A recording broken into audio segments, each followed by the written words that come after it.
ఎట్టకేలకు భోగాపురం ఎయిర్పోర్ట్ ప్రారంభానికి ముహూర్తం కుదిరింది. ఉత్తరాంధ్ర మంత్రి యువనాయకుడు కింజారపు రామ్మోహన్ నాయుడు చరితార్థుడుగా మిగలబోతున్నాడు.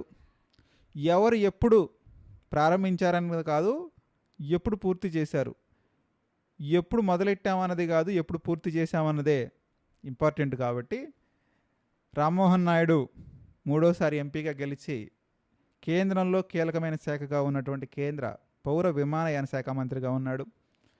చాలా చిన్న వయసులోనే మంచి పదవినైతే పొందగలిగాడు.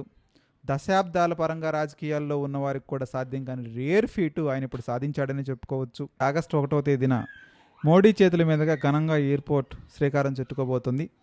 సో సంబంధిత శాఖ మంత్రిగా ఆయనే వేదిక మీద ఉంటాడు. మరో పక్క చంద్రబాబు నాయుడు, ఇంకొక పక్క పవన్ కళ్యాణ్, ఇంకొక పక్క నారా లోకేష్, వీళ్ళందరితో కలిసి ఘనంగా ఒక చరిత్రనైతే లిఖించబడిపోతుంది.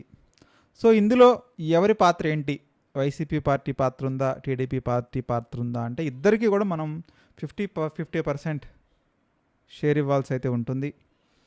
నిజంగానే అప్పట్లో వైఎస్ అంటే చంద్రబాబు నాయుడు శంకుస్థాపన చేసినప్పటికీ 2014-19 మధ్యలో ప్లానింగ్ చేసినప్పటికీ వైఎస్ జగన్మోహన్ రెడ్డి కూడా ఏదైతే ల్యాండ్ ఎక్విజిషన్ చేయటం, అదేవిధంగా వాళ్ళకి సెటిల్మెంట్స్ చేయటం, కొన్ని కావాల్సినటువంటి పర్మిషన్స్ తీసుకురావటం సెంట్రల్ గవర్నమెంట్ తోటి, సో ఇదంతా కూడా నడిచింది. టెండర్స్ పిలవటం, సో ఇదంతా నడిచింది జగన్మోహన్ రెడ్డి టైంలో. సో ఇక వీళ్ళు గవర్నమెంట్లోకి వచ్చిన తర్వాత కొంచెం దాన్ని క్విక్గా ఫాలోఅప్ చేయటం, దట్టు ఈయనే ఉన్నారు కాబట్టి రామ్మోహన్ నాయుడే ఉన్నాడు కాబట్టి ఆటోమేటిక్గా దీన్ని కొంచెం స్పీడప్ చేస్తారు. ఈ ప్రాసెస్ని అయితే తెలుస్తుంది. వీక్లీ విజిట్ చేయటం. కాకపోతే ఇక్కడ గన్నవరంకు చెందిన ఎక్స్పాన్షన్ మాత్రం ఏమో నత్తనడకం సాగుతుంటే ఒక పక్కన భోగాపురం ఎయిర్పోర్ట్ ఏమో కంప్లీట్ అయిపోయి ఇనాగరేషన్ కూడా సిద్ధమైపోయింది. సో ఏదేమైనప్పటికీ ఇందులో కొద్దిగా